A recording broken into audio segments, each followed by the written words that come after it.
Let's go. Welcome to the Trusted Leader Show. I'm your host, David Horsager. Join me as I sit down with influential leaders from around the world to discuss why leaders and organizations fail, top tactics for high performance, and how you can become an even more trusted leader.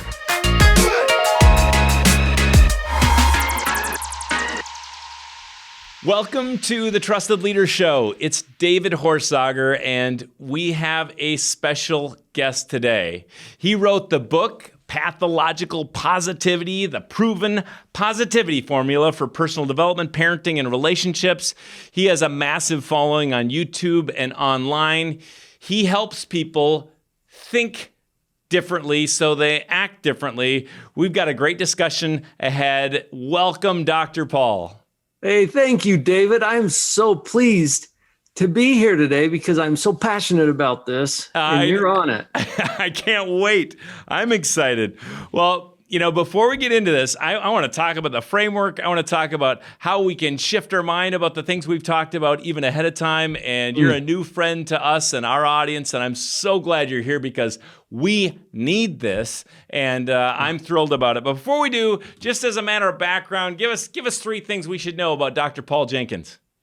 Well, the doctor part is all about being a professional psychologist. And I have to clarify that sometimes because when the kids were little and they got an ear infection, my wife said, "You're not a useful doctor." Because I don't prescribe medications. I've got a PhD in clinical psychology. And as a psychologist now, a professional psychologist for over 30 years, I've learned a lot about how to operate the equipment of your mind. And it's probably also important to acknowledge, psychotherapy sounds a little like therapy for psychos. And so people don't often sign up for that, even though they could really use the principles that allow them to take a higher level of control over their own mind. And so I've made a big shift in my career over to the positive end of the spectrum so that we can focus more on education about how to properly operate the equipment of your own mind. And I'm having so much fun with that. I love this. My daughter's a senior in high school, a freshman in college. So she does a program out here where she jumped into college freshman year. So she's majoring in psychology. Oh, good for her. Yeah, exciting. So I'll let her know there's real jobs at the end of the tunnel. But what she's excited about, like I know you are, is helping people.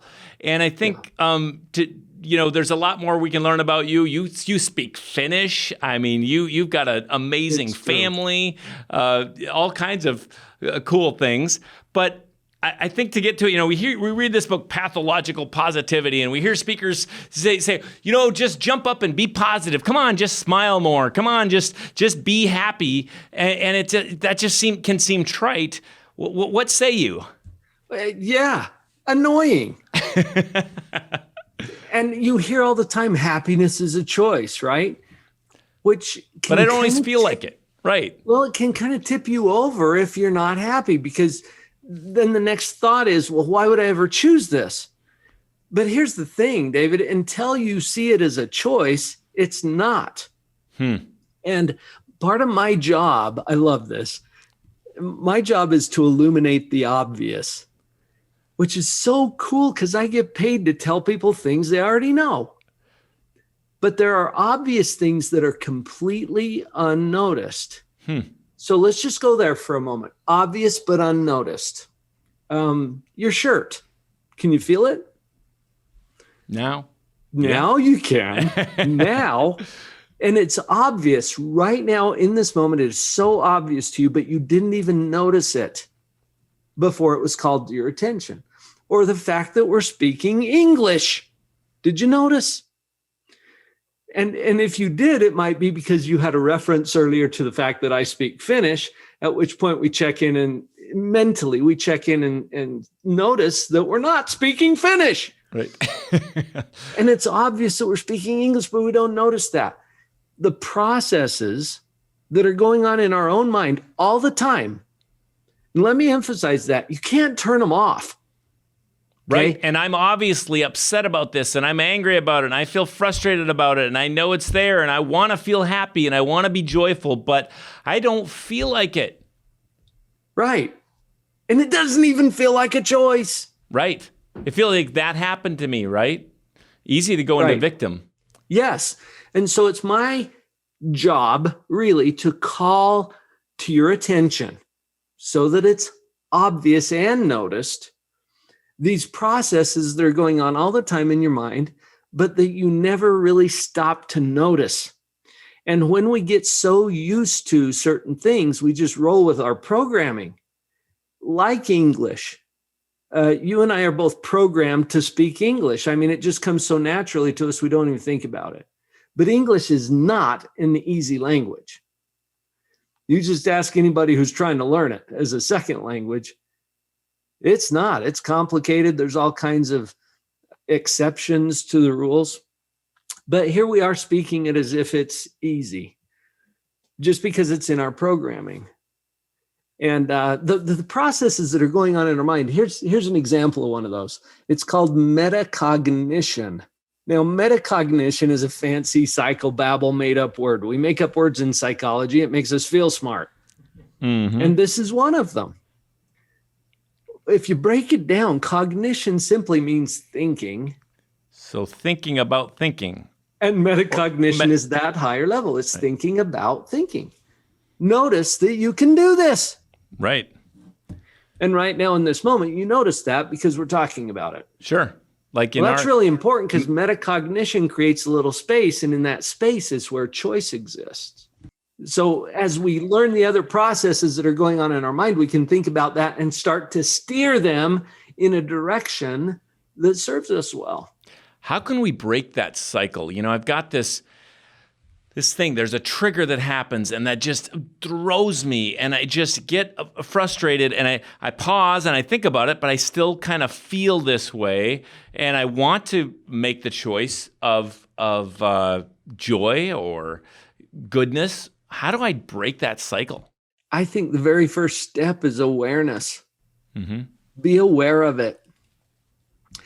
Here's an example, David. We're recording this particular episode in the throes of a global pandemic. Right. And I get people all the time, because of my specialty, I get people all the time, companies or groups or whatever, that call me up and say, Dr. Paul, you got to help our people figure out how to stay positive during such challenging times. Now, when I say awareness, the first thing I want you to be aware of is that you are calling it challenging times. I had an opportunity a few years ago. You and I are both affiliated with the National Speakers Association.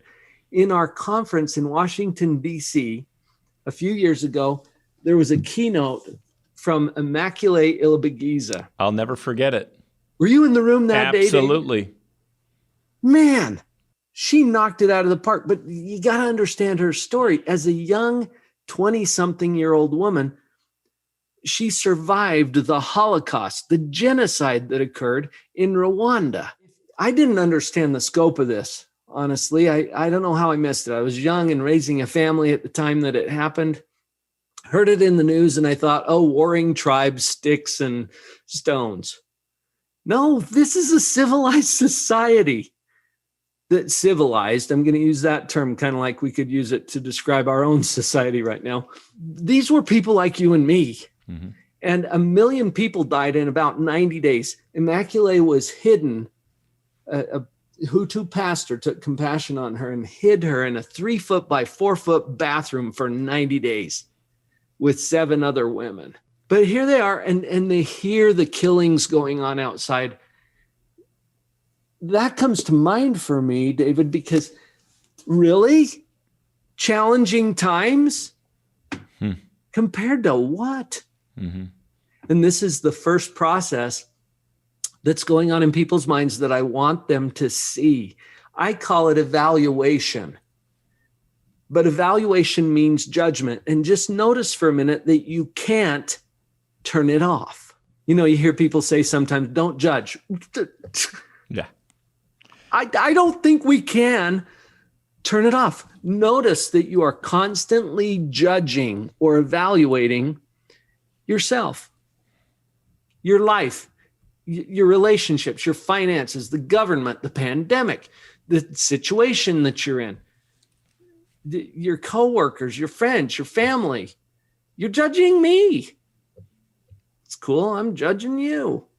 We're created to. It makes things Right. much more efficient to be able to judge that I've got a chair before I sit down, and I can assume it's going to hold me up, right? I don't have to check Right. every That's time. a judgment. See, that's an Yep. evaluation. Absolutely. You can't turn it off. It's the way you're designed. And I'm not saying stop judging, but check it out. Evaluation, and the educators who are hearing us today will really get this. Evaluation implies comparison with some standard. So we have to think about our thinking to get to the point where we're like, okay, challenging circumstances, really? Compared to what? Mm-hmm. And you'll notice that when you think your life is challenging, it's because you're comparing it to something easier that you're imagining. And that's not what you've got. What you've got is what you've got. But you can imagine something easier. And if you compare what you got to something better than what you've got or easier, then you're going to feel worse about what you got.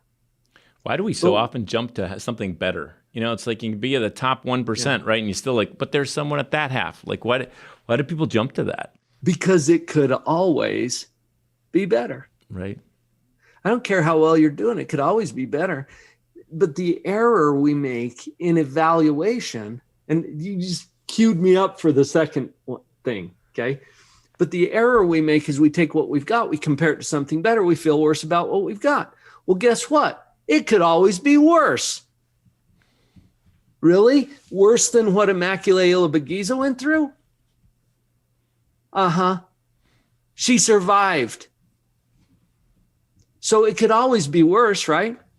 When we compare what we've got to something worse than what we've got, we feel better about what we've got. You see how high level science this is, David? I mean, I love it. We're reading a book right now as a family in the evenings when we're home called The Hiding Place, and Corrie ten Boom made it through the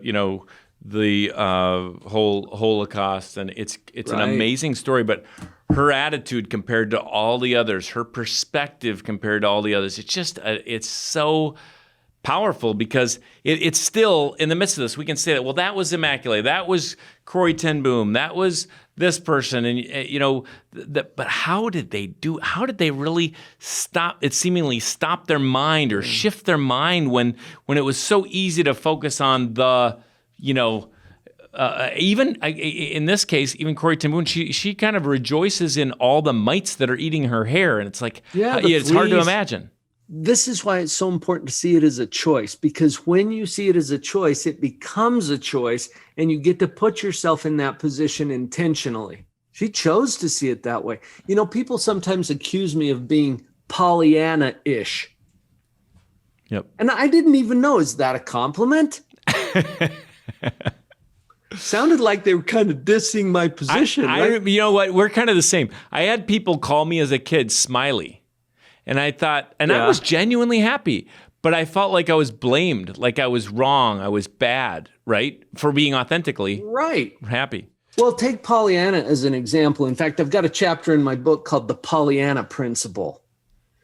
And I went and researched it. There's an old Disney show called Pollyanna. But the book is even better because it gets into more detail about what's happened here. This is an 11-year-old girl who was orphaned. Okay, now think about that for a minute.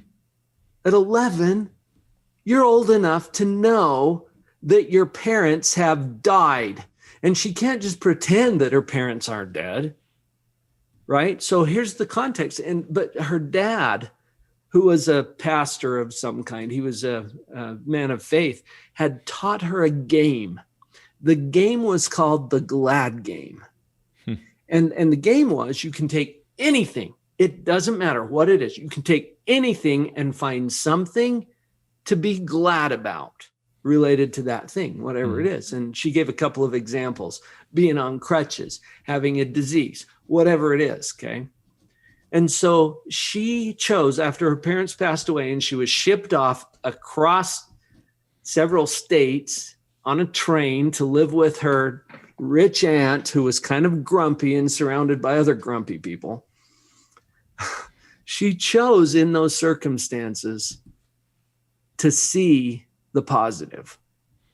And it changed how she felt. It didn't change her circumstances. It changed her position relative to those circumstances, and that made all the difference. Hey, it's Ann with the Trust Edge team here. As you know, we are passionate about helping you and your team perform at your best. And that's why David wrote his new book, Trusted Leader. This true-to-life parable follows the story of a CEO who uncovers the root issue threatening his organization's success. And in the back half of the book, David provides a roadmap for even how to solve those root issues. Get Trusted Leader for your team, your organization, or even just for yourself at trustedleaderbook.com. So when I went through college, here's how I remember basic psychology, and this makes a lot of sense to me.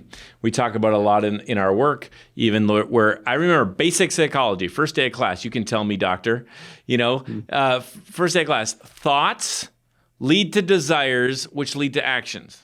Right? So that was commonly so that's why thoughts matter so much, because what you put in, because if I'm thinking about, like, now I'm not going to do this. I'm not a golfer, but people that think about golf all the time, and then they don't get a play because the weather's bad. It's like, oh man, it was so bad because we didn't get because I was thinking about that, right? That's why I often say, don't tell me this guy just got caught in adultery. It starts thinking about it, then it became a desire, then it became acted on. It starts way over here, right? We put this input, and this kind of truth, by the way, isn't just psychology, is it? It's every science. What the great German physicist in the first law of thermodynamics, like the energy put in is exactly the same as energy get out, and you reap what you sow. You eat bad pulled chili, you get bad output, right? So input, output, no matter what you do, and that's the crux of this. One of my colleagues says it this way. He says, "What we think about comes about. What we focus on, we feel." And that is so true. Psychologically, I can show you why that's true. And this is the first part of it. Notice that you are constantly evaluating your life and everything in it. That evaluation depends on a comparison with some standard. And if you don't have a standard, you'll make one up, and you got a pretty good imagination around that. So should I just lower my standards then? Lower my comparisons? How can I shift my thinking? This is going to cue us up, okay? Because there's another process, and these two work in tandem. They are separate processes that are going on in our mind, but they use the same tool of our imagination. And the second process is called creation. Now, this is creation of what is to be, and that doesn't exist yet. We haven't created it yet. And one of those laws of physics would say matter can't be created or destroyed. It just changes form. So everything with which we will create our future already exists right now in our world. And we use our imagination to go about a process. And I outline this in my book as well. The creation process, there are steps to it. And it has to be imagined first. So check this out. Let's just explore our creative power here for a moment. What if we all took on a challenge? And we'll put a time limit on it, a half hour. Let's just say we got a half hour to pull this off. Take a half hour, employ your best creative ideas and any resources that you can bring into play to somehow, in a half hour, make your life worse. Okay, you ready? David, would you ever do this on purpose? I mean, of course not, but it would be easy. Yeah, look how quickly your mind came up with half a dozen ways to pull that off. And it wouldn't take a half hour. That's right. It wouldn't. Minutes. Just connect with that for a minute. That people don't realize how good a news this is. If you can create a mess, which you're confident you could, right? Absolutely. Then that means you can create, period. Now let's steer that. Because if you can create a mess, you can create a masterpiece. But this goes back, like you were saying, there's natural laws at play here. The second law of thermodynamics, entropy, has to do with things always going toward a more disorganized state. And here's the thing. If you don't put intentional effort into your creation, which you can't turn off, it will progress to a more disorganized state. You will make a mess. So this means we got to do the work. This is frustrating. Now I got to do the work, right? This doesn't just happen. It's not just a quick, I can do this in 21 days. We make jokes about that around here. You can, this little thing, that little thing. I mean, everything matters, but we got to do the work here. How are we going to shift our mind? What else can we do to do the work so that we're creating a masterpiece instead? How are we going to start to be intentional? Hey, by the way, everybody, it's psychological positivity. This is the formula is all there. We get an hour. Pathological positivity. Like I said, pathological positivity. I've got it right here. But I think of Dr. Jenkins as the psychologist, so I think I said that. But this is our deal, right? We try to suck the marrow of life out of our guests, so we get free counseling and consulting all at once. And this is our gift today. We're going to take everything we can, and we're going to have everybody get the book too. But I want to, let's take this pathological positivity, take the proven formula, make it easy, and get a start. And I think we have a good one already. A good one, we start with this awareness and this understanding evaluation. We understand it's a choice. We can see that it could always be worse as well as always be better. And we see we can easily create a mess. So that means we can create a masterpiece. So how are we going to take this little, I love that, the second law of thermodynamics, and we don't want entropy, so we got to be intentional. It's time for our work. How are we going to start to be intentional? First of all, the fact that it's going to take work is not bad news. It's an acknowledgement of a natural law. And I learned this on a little place called the Stairway to Heaven. Are you familiar with this, David? It's metal stairs going up the sheer ridge of a volcano on the island of Oahu. We just got back from Maui, by the way. When we stopped out your way there in Utah, we're coming back through Maui. It's blowing again, by the way. One of the volcanoes on the Big Island right now. Yeah. Well, then you know how sheer and steep these volcanoes are. It's incredible. Well, these stairs go up the side of the mountain. I've got a picture that I took with my son where I'm looking down at him below me on the stairs. And it looks like he's lying down flat on the stairs. Well, he's standing on the stairs. It's like a ladder at that point. Straight up. Well, which direction are we going if we lose hold? You never hear of anyone falling up. And that shouldn't surprise us that if we want to go to a higher place, a place of more organization and more order and more peace and happiness and prosperity, it's going to take some work to get there. Elevation requires effort. And light requires power. Welcome to Earth, folks. These are natural laws. Don't be tipped over by that. And when you said, it's an easy way to do that. Easy and simple aren't the same thing. These principles are very simple. It will not be easy because of the work that's entailed. So when we say happiness is a choice, yeah, so is playing the guitar or speaking Finnish. It's a choice. And you can see that the choice is necessary, but not sufficient. So let's get over that hump first. Some people think, well, okay, then I'll just choose happiness. That's like saying, yeah, then I'll speak German. Right. Hire a coach, enroll for the course, put in the work, get the reps in.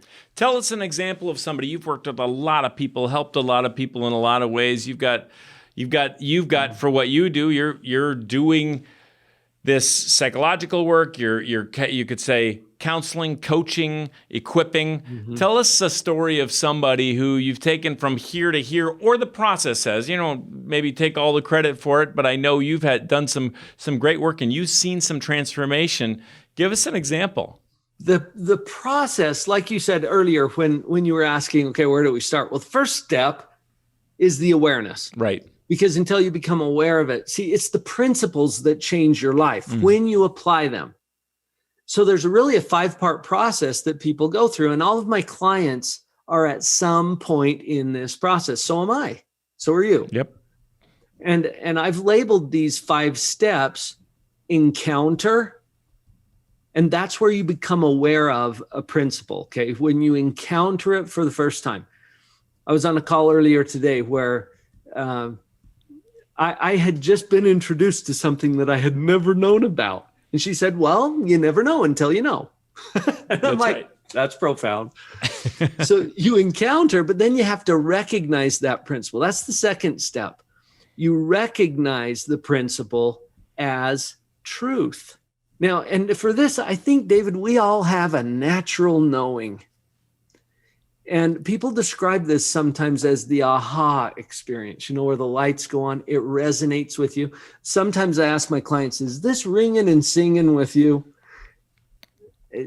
Where does it resonate in you in terms of being true? So encounter, recognize, embrace is the third step. And that's where we have to get it into our programming. Okay, this is where the practice kicks in. And this is where most people stumble a little, because they'll be in the seminar or they'll listen to the book or the podcast episode and the lights go on and it's like, yeah, I'm fired up about this. Then what? We've got to practice it. Just like if you choose to play the guitar or speak Finnish, you're going to have to practice and put in the reps. And this is why I've built a membership site around this, where we provide daily, weekly, monthly input. You brush your teeth every day, I hope. I mean, if not, that's another conversation. But we pay attention to our dental hygiene. What are we doing for our mental hygiene? And I would invite everyone who's listening, if you're listening to this show right now, spend at least as much time on your mental hygiene as you do your dental hygiene. Your brain is so much more important than your teeth. Okay, apologies to all of our dental friends, but it is more important than your teeth. Your brain will allow you to take care of your teeth too. That's true. So that's the embrace part, where we do the actual practice. We put in the reps. And then the next part is to live that principle. If you don't incorporate a new skill into your daily practices, you'll lose it over time. And a principle doesn't have the power to improve your life until it's applied. So that's the live stage. That's 4. This is why, just to back that up, knowledge isn't power, only knowledge applied is power, right? So right, exactly. That's the point. Okay, perfect. Knowledge Number 5. is potential power at best. And then the 5th stage is to share. To share that principle. This one comes naturally, David, and I get this from a lot of the people that I've coached who say, how can I go out and teach people how to do this? So I've developed some certification and training for people to actually do that. But it's a natural desire. When something gets into your life, and I see this with you and the work that you've done around trust and everything that you learned about that. And then it's like, I got to share this. Undeniably. Right? And it lights you up and it turns you on and you can't sleep until you go do it. So that's a natural part of that process. So we've got to encounter, recognize, embrace, live, and share the principles that have empowered you. I love it. This is a great process. And for all those out there, we're going to put in the show notes exactly where you can find Dr. Paul Jenkins and how you can get coached by him if you'd like, or be a part of his groups, because this takes work. And with a little coaching, we all know with accountability and coaching, we can amplify it. We can speed it up. We need each other. We need community, and we need experts to help us on the way. I've talked before about how much mentorship has mattered to me, how I've been mentored in business, marriage, life, physically. But let's get to you. You said mental hygiene is, so important. We should do that at least as much time as dental hygiene. So what are you doing? What's the doctor do every day to take care of that mental hygiene? I have already today, we'll just take today as an example. I've already today listened to a podcast and part of an audiobook that was specifically selected to support my positive mindset. And so I've probably spent between the two, and I speed up the speed. Okay. Sure. So you get more content in less time. I speeded it up. So I've probably spent 20 minutes on that. Just input. Yep. Input equals output, right? So I have, I cheat. Okay. Because I set up my day to spend my entire day talking with people about these principles. And I call what I do a practice. It's my psychology practice. But I literally spend all day, every day. I'm a black belt in positivity. So just as long as we're on the topic of habits, because we believe little things done consistently make the biggest difference. It doesn't matter if it's physically or financially or in our craft on the platform as leaders. Whether you jump in here or you jump in for what you talked about or just in life, what are habits like you're doing? That's something you do every day. That's a little thing you really try to do. Or what consistent habits, anything around routine, way you get up, way you live that really helps you live this positivity? Because I could see someone being in a black belt someday, even in positivity, and atrophying. Oh, yeah. And that will happen if you're not constantly refreshing and renewing and supporting that because of the second law of thermodynamics. Right. Okay. Things will go to a less organized state if they are left untended or if we lose our intention around that. And so the constant daily maintenance is important there. I talk to my clients all the time about this, and it's something I try to do personally. It's called brain maintenance. And it's very basic around get enough sleep, eat a balanced diet, regular exercise, and regular daily periods of prayer and meditation. And that came from Dr. Ed Hallowell at Harvard, who presented this as brain maintenance. This is how you take care of the actual physical equipment that houses your mind. That's unbelievable. So my wife, this is just crazy that you talk like this, because this is totally not from a book or anything, but my wife and I were talking about what is it about people? People set goals and then they don't accomplish anything, right? They set this and nothing happens. And we said, what is it about the people that actually really can, set something and accomplish it or make the big thing happen or kind of win ongoing?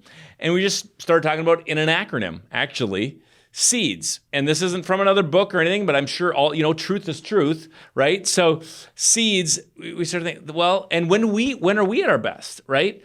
S stands for sleep. Got to get sleep. Mm-hmm. The E stands for exercise. Turns out when we move a little bit, we're not perfect at this. I'm not going to run a marathon like my wife. I will watch her. That'll be good exercise. But I move a little bit. The second E in SEEDS is eat right. It's kind of funny because I was told one time by a doctor, David, you want to run a Ferrari or a junker, and you put different fuel in a Ferrari. So what are you going to put in there? If you'll eat 5 vegetables a day instead of what you're eating, if you'll put this in, you'll have a different vehicle. And about a decade ago, I lost 52 pounds in 5 months, and I basically kept it off. So it was kind of thinking about what's that like, especially when I was flying 200 times a year. I just felt differently on the flights, and I showed up in Japan differently, and that was the biggest thing. And I haven't been sick for years and years. I don't know if it's been a decade or not, maybe more. But some of these things. So the E and the D in SEEDS for us was drink water. You gotta drink. Let me just hold on here. Got to stay hydrated. My 91-year-old dad says best drink, least advertised. Of course, now you can now you can buy it, and back then you just pull it out of the tap. But now you can pay more for it than soda, I suppose. But anyway, drink water. I make sure I'm drinking 1.5 gallons a day at least. And the final S, like what you talked about, is source of strength. Where do you get your source of strength? And I won't tell everybody what that should be exactly, but what we've noticed, and the CEOs, presidents of countries, and presidents of companies that I sit next to, they do better if they have a source of strength beyond themselves, if that's family, if that's faith, if that's friendships. But those that are all in only on that, whatever it is, business, they don't do as well as those that have a source of strength beyond themselves. So that's very, maybe interestingly, because unlike my trust research, that wasn't validated, but now you validated SEEDS by your Harvard friend and your own Dr. Jenkins brain. So I appreciate that. Yeah, and big surprise, right? Because These are universal principles, and that's why you're going to see them showing up almost everywhere you look. I am a junkie about personal development, self-improvement. Kind of an oxymoron there, junkie development. Junkie, I'm a Ferrari on. I like it. This and it shows up everywhere. It really does. So these are consistent principles. And when you take good care of the equipment, then you're able to go to that higher level. You want to develop a skill, you've got the brain prepared to do that for you. I love it. I interviewed James Garrett on my podcast just last week, and he's into the brain science, and he talks about habits and builds on some of the work done by Charles Duhigg and James Clear and some of these guys who've written about habit. He says, make it simple, make it obvious, and make it non-negotiable. And if you do those things, making it simple, pare it down to what's really important to you. Instead of saying, I'm going to start running 5 miles a day. If you're not currently running a mile or two a day, you probably want to start with, I'm going to put in 10 minutes. Or like our mutual friend, Jim Cathcart. He talked about when he lost all of that weight and he made a goal to put on his running shoes and tag the curb. That was it. Well, and way back, and I got fortunate enough to know him before he passed away, but Zig Ziglar, the same thing. He started the first block, he hated it. Second time he said, I'll run 2 blocks, he hated it. And pretty soon, 9 months later, he's in Oregon after speaking at an event, and he's out running. He's like, I like running, right? It just, something changed. So yeah, I love it. Well, this has been awesome. You can we're going to show you where you can find Dr. Paul Jenkins. We're going to show you in the show notes exactly where you can get more, and we're going to come to that in just a second. Before we do, we get a lightning round here. Keep it quick, keep it sharp. Here we go. Bring it. I know that you also are kind of a productivity tip guru too. Like you keep things, at least from what I saw. What would you say about productivity? What's an idea? Anybody to be more effective and efficient at the same time? Any tip you have for us? I didn't ask you ahead of time. Biggest tip that comes right to my mind is do it now. Do it now. You can't do everything right now. So I define now as having a start time, an end time, and a very specific task in between. Stop telling yourself you're going to do all of these things and have it be a list of unkept commitments. Put it on your calendar. And break it down to the next doable step. Good. And then do it now between a start time and an end time. It's a great one if we would just live it. Favorite book or resource right now? Favorite one right now is probably The Trust Edge by... I love that. I'm rubbing my nose on screen. I love that. You're awesome. That's my favorite book too, because that's that at one point provided quite a living. So that's fun. I appreciate it. Something just for the fun of it here. Something you can't live without. My wife came right to mind. She is such a sweet blessing in my life. She provides support and companionship and fun and grandbabies. I mean, we're just having a great time, and I have the best marriage I know. And you're expecting a couple more. That is good when you have the best marriage you know, because that would. I know a lot of them. Exactly. I think I could say the same thing, so I appreciate that. A quote. What's something you live by or think of? What's an inspiring quote for others today? The one, and this is lightning round, so you're getting what comes right off the top of my head. The one that came to my mind was Carolyn Myers. Everything's okay in the end. If it's not okay, it's not the end. That's a good way to leave us today. One thing left for you, bucket list. What do you hope for still? I would like to take my sweet Vicky and go live in Finland for a few years. Great. Not cold enough where you are, not dark enough where you are. They're some of the happiest people on the planet. Speaking of joy, there you go, right? Those Scandinavians. We've got a lot of dear friends over there. We speak the language. There's a little part of our heart that got left in Finland when we were young adults and we were over there doing some volunteer church missionary work. So that's just been on our bucket list for a while. And that's the first thing that came to my mind. Hey, I've got some advice for you. Yeah? Do it now. Do it now. Hey, he's gone, everybody. He went to the airport. He's doing it. right now. So long. Hey, I've got one last question for you, but before that, where can we find out about you? I know you gave us some gifts here. This drpauljenkins.info/portable positivity is going to be in the show notes, so everybody can click that. But tell us about that and where you'd like to share more with us.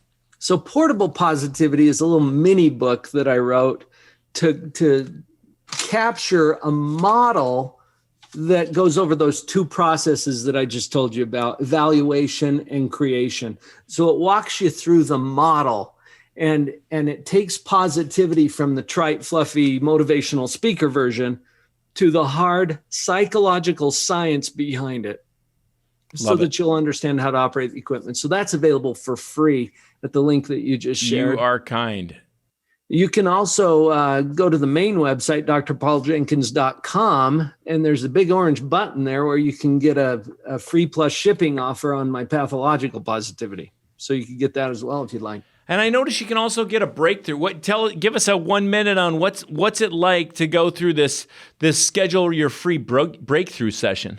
The breakthrough session is where you get on the phone with one of my, it's a Zoom call typically, where you get on the Zoom call with one of my client experience guides who can walk you through different options that are available. I already told you we have a membership site. We have coaching, both group coaching and private coaching. We're doing everything that we can to provide the resources that you're going to need for your mental hygiene. And one of those breakthrough calls would allow you to have that conversation with one of our client experience guides. Well, here we are. We could talk a whole lot more, but the final question, it's the Trusted Leader Show. Who is a leader you trust and why? There are so many. The first one that came to my mind was my Little League basketball coach. This was so many years ago, but he left an indelible impression on my mind as he taught me something about how to have influence. And that has since developed into a model that I call the influence quadrant, which is an upcoming book that I'll write about. The short version, you get out of your own way. It's not about you. How you feel is only secondary. You put your focus on how they feel about themselves. And that gives you influence as a leader. I love it. Well, it's there's a lot of data around that too. The more you look at others, the more you volunteer, the happier you are. So when we start focusing on others, a whole lot can shift in the mindset anyway too. Wow. Yeah, it's true. Well, this has been fascinating. Go to the show notes, get the free book, and connect. Thank you, Dr. Paul Jenkins. This has been a treat, and just fun to see your smile here too. Next time I'm in Utah, I'm gonna connect, but we'll see each other again face to face. But this has been the Trusted Leader Show. We had a great guest in Dr. Paul Jenkins today, and we will see you next time. Stay trusted.